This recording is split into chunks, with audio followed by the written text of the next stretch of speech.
Hey everybody, in this video I want to show you how it's like to make a game with Noah Khalis, aka Blackthornprod, and what I've learned from doing so. We participated in the GMTK Game Jam together, which is a game jam organized by Mark Brown, aka Game Maker's Toolkit. The game jam lasted 48 hours, and the topic was just one. Noah and me definitely have some different approaches to making games, which made it quite interesting to work with him. You'll see in a sec. And of course, I mean, I've been fanboying and watching his videos for quite a while now. If you think, like, 1 year ago, I was still at 700 subscribers, so not that big of a channel. It feels so real to me that Noah wanted to collaborate with me in the first place. The first lesson here is that Noah is just a very nice dude.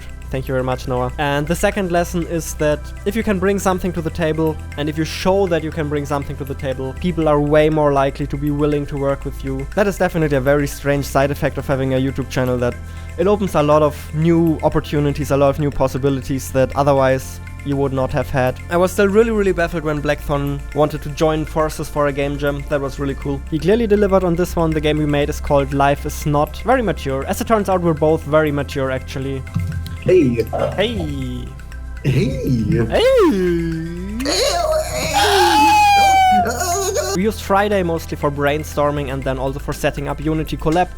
Noah convinced me to use Unity Collab and was a good choice. It's version control built right into Unity, so you can send files back and forth, you can work together on one project quite easily. So far I've mostly used Git and SVN for that, but I've got to say, mwah, Unity Collab has the better user experience. You basically just press one button in Unity and your projects are in sync again. So that's already one of the really awesome things I've learned in this project, and I think this will definitely come in handy in future projects as well. So we could have one... Yeah, that's a good idea. Just one mechanic, just one click, one button, one ability, for example. Yeah, that could be an interesting one as well, where you play a character that has just one after ability. Like a super easy way to interpret the theme, but not really fun, is like just one player. There's only one player in the game. Yeah, I thought about that as well, but that is it's not very good. So that's a nice thing when making a game together, is that you can just keep bouncing ideas back and forth, and we did that for a while. We came up with a couple of different ideas, and they started getting more and more concrete as well. A game that you can only play once, and after that you can't play it anymore. A game that consists of just 1 second or one decision. A game where your character grows older over time and lives for just 1 minute. When deciding for a game jam idea, I feel like the three most important things are that it's a concrete idea, the scope is small, and it is somewhat interesting, and that it fits the topic, of course. So we pretty much used that criteria to boil our game ideas down to just the best two, which included the game about the character who goes through an entire life cycle in just 1 minute, as well as a less concrete idea about controlling one plant, growing it in different directions. And for some reason we actually decided to go for that one, because the other one seemed a little bit daunting, the scope seemed a little too big. Controlling a plant felt like an interesting idea and also like an interesting design challenge. I was pretty confident that I could make the gameplay of this work somehow, but of course it wasn't guaranteed. It was a little bit of a risky call, so it's probably good that Noah stopped me here a little bit. Just one of the points where I could really feel our different approaches. I'm coming more from a mechanics point of view. I'm trying to find and explore interesting game mechanics, and then Noah is coming more from an art point of view. He's thinking more about what inspires him, what gives him the best ideas, and clearly and also understandably the aging character was more inspiring to him, which also 100% shows in the final game, by the way. It's something I forgot to think about in the moment, but when you pick a game idea, make sure to pick something that fully utilizes the skill sets of all of your team members. The aging character idea just allowed us to combine our strengths, whereas the other idea might not have. Good morning, Jonas. Good morning. Hey, good morning. How are you feeling? It's not too early, I hope. Unfortunately, Cool. I think I managed to get a cold or something. As long as you don't have the flu. I've been thinking a lot about our game, and frankly, I don't know if I feel that inspired by the plant idea. I've been thinking more and more about, you know, the idea of like one life with that type of creature that grows older and older, kind of like evolves over time. Mm-hmm.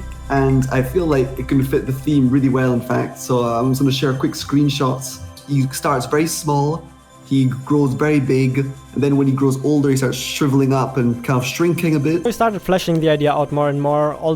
We also had to do a little bit of scope management. Initially we thought, okay, it'd be cool if there's a certain span in the lifetime of the creature where it can fight. We just discarded that idea entirely in order to keep the scope somewhat manageable. And instead we focused on things that are really easy to control and implement in Unity. For example, the size of the character, the jump height, and then we also added a flying ability at the end of the creature's life, which in my opinion really helps to make the end of the creature's life feel a lot more climactic. So as soon as we had figured the basic life cycle out, we got started. I with the programming and Blackthorn with the art. I have quite a bit of routine in coding platformer controls by now, so it didn't take me very long. Usually I'm pretty used to working with this programmer art for quite a while at the beginning of a project, but let me tell you, Blackthorn is just so incredibly fast at making art. I didn't have to look at this for very long. After an hour or two, he had already completed the entire 60-frame animation of the character transformation. So that was ready to be implemented into the game, which I immediately got started with. After that, I had the time to give the player character a little bit of wobble as well. And when I was done with that, the game suddenly looked like this. Blackthorn made some first graphics. I gave the character a little bit of wobble. Coming along nicely. It's still the first day, 12 o'clock. No, not quite. Yeah. Hey! Hey! Blackthorn. Excellent. Have you taken my collab? Yes. Oh, super. Looks So, beautiful, very, very nice. I'm delighted. oh, yeah. That's a relief. I want to take a break, I think, a lunch break very soon to recharge my batteries, and then we can Good idea, continue. yeah, I'll do that as well. Super. Okay, I'm pressing play. Let's see how things are. Oh, yeah. Oh, I love how squishy he feels. Yeah, he's definitely too fast. We're going to have to tweak that, but Yeah, otherwise things definitely. things seem to be working pretty well, yeah. Oh, I can fly. So halfway through the first day, all of the basics were already working, the graphics were already in the game. Overall, that is a very good sign if you can pull that off. That probably means you didn't overscope. I felt pretty confident at this point that this game would turn out somewhat okay. However, there were still a couple of things to figure out. For example, the objective of the game, we hadn't decided on that yet. And I think we can like really start thinking about levels and stuff once we have the player controls like well defined. Yeah. Because there's a bit hard to see like what works, like what height the platform should be and stuff if we don't have the right player controls. Okay, it is 3 p.m. now and I'm animating all of these player controls here. This is something very interesting. I have never done something like this before, where over the course of an animation the gameplay parameters change as well. Balancing something like this is actually a pretty interesting challenge. I haven't done something like this ever. So we'll see how it turns out. So the jump height, the movement speed, and even the gravity of the character, everything is animated, everything changes slowly over time, which makes for an pretty interesting feel. To be fair, that sort of control scheme obviously has a couple of downsides as well. It feels a little more inconsistent for players, and it definitely takes some getting used to. You need to learn how high the character can jump at which time during its life cycle, for example. But on the plus side, it also feels very interesting, refreshing, and can also be very rewarding if you manage to use the character's abilities correctly. Noah obviously gave some awesome feedback on the balancing as well. It was quite challenging to make the character feel both fun to control as well as unique throughout its entire life cycle. For the time we had, the balancing didn't turn out perfect, but clearly good enough. When you're young, you can jump really high, you move a little bit slower, but your character reacts really quickly. Then as you're getting older and older, your jump starts getting lower and lower, but your movement speed starts going up. But you also can't accelerate and decelerate as quickly anymore. So every stage of your lifetime comes with different advantages and disadvantages, basically. And in my opinion, it really sells that feeling of going through that transformation, really sells that feeling of getting older, which is really nice. He has a really high jump, which is, I think, pretty cool. Yeah, he only has that for a short while. Oh yeah, only for yeah, it's true. Yeah, he's starting to jump a bit lower now. Like I want to stop working on like art and stuff. I think we need to try and figure out how do we actually turn this into a playable game. Well, it's already playable, but how do we make it into something quite fun now? And then they realized that the whole day they had gone insane. And then, what have we done? Oh no.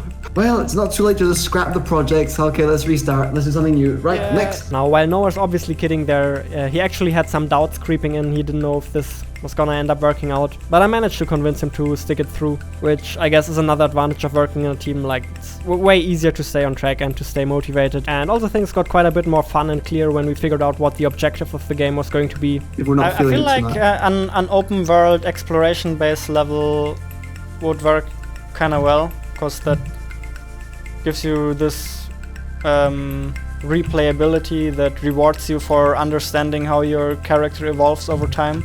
Could have a nice learning curve. True. It could be nice. I'm playing the game that I've been playing, and I don't know, the controls feel nice, but there is something a bit like frustrating when you're old and you can't like jump very high, or when you're really young and you can't jump very high. It feels like quite limiting. Even though I know that's done on purpose, it feels a bit annoying for the player, I think. Noah was right, of course, so I went back to balancing. Did a lot of balancing on day 1. Okay, I've been working on this animation for quite a while now. It's already 5 p.m. But I feel like it feels very nice now. Let's check it out. Camera's even zooming in and out a little bit as well now. And I also implement a little bit of screen shake when the character lands to sell the weight of the character, which of course does not happen as heavily when your character is small. The cool thing about that is that I could just keep using my character animation for all of this. Like even the camera zoom and the amount of screen shake is just all animated in this one animation. So all of that didn't require any custom code at all, which saved us a lot of time. And then as the last act of the day, I started implementing the winning condition, so Noah could start doing some level design in the morning, and I also started working on the soundtrack of the game. Here you can hear the first draft that I made Saturday evening.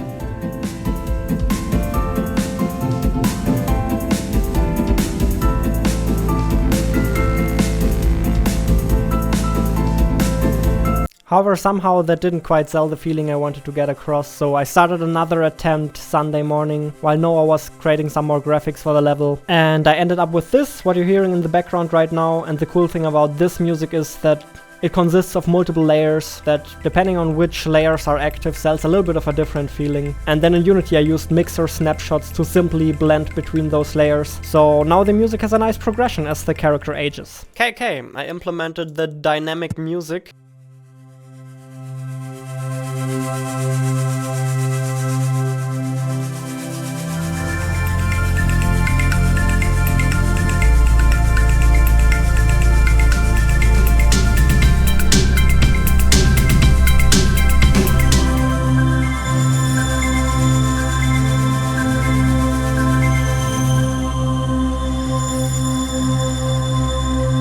Hello?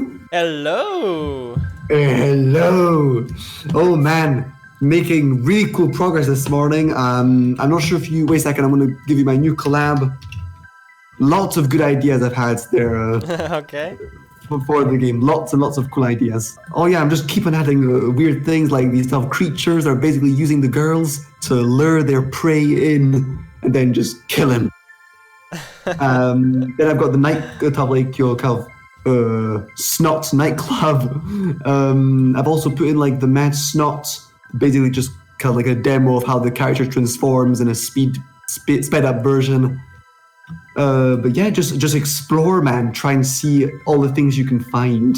Yeah, man. I found it. You found it. That's awesome. Oh yeah, man. It's really fun. Like suddenly I've come up with all these like little ideas, and there's still lots of things I want to do. But I better calm down a bit because I'm not sure we'll have time to make everything completely work. Now the rest of the video will probably feel a little bit cut short, mainly because I have this new rule for myself that says I can only spend 1 day a week on editing, because I want to make games, right? I don't want to spend the entire week on editing YouTube videos. And in the last couple of weeks that has gotten a little bit out of control, where I've barely had any time to work on my main project, Will You Snail. So in short, my editing time is coming to an end, but there's still a couple more things I want to say. We of course spent pretty much the entire Sunday on polishing our game, adding sound effects. I tried to make the camera movement feel a bit smarter, but it made a couple of mistakes and it ended up feeling a little bit squishy and wobbly. There are a couple of sections in the game where the camera feels quite nice and smart. For example, in this long corridor here, where you're moving to the left and the camera is showing you perfectly where you're going. But then in a lot of other sections of the game, it is too zoomed in and it moves around too much, which made a couple of people feel dizzy actually. The main mistake we made here is that we just didn't pay a lot of attention to this. We didn't really notice. It was a little bit of a blind spot of ours. So lesson learned, next time I'll pay a little more attention that the camera feels more steady, and if in doubt then I'll just zoom it out a bit more. Noah did an absolutely amazing job with all of his art in this game, in my opinion, and it was an absolute pleasure to work with him. Highly recommend you check out his video about the Game Jam on his channel. I'll link that in the end card as well as in the description. Jonas, are you there? Yes? You actually won the game. Yeah. You beat the Snot World. My record is actually 6 now, so I'm getting better. I definitely see that I can win the game. Did you get the Snot girl at the end of the corridor? Was she the last one you got? Yeah, of course, yeah. Yeah, basic strategy. Another high-level strategy is never to get the girl in the middle. Like the first girl that's like very close by. I leave her in case of like urgent, massive urgency where I need a girl at all costs. I'm at the center. And then to everybody who came from Blackthorn's channel, I actually want to give a warm welcome. Thanks for watching this video all the way till the end. Highly appreciate it. Check out my other videos. I have a lot of cool game dev stuff here, I think. And I'll see you on the next one. Bye bye!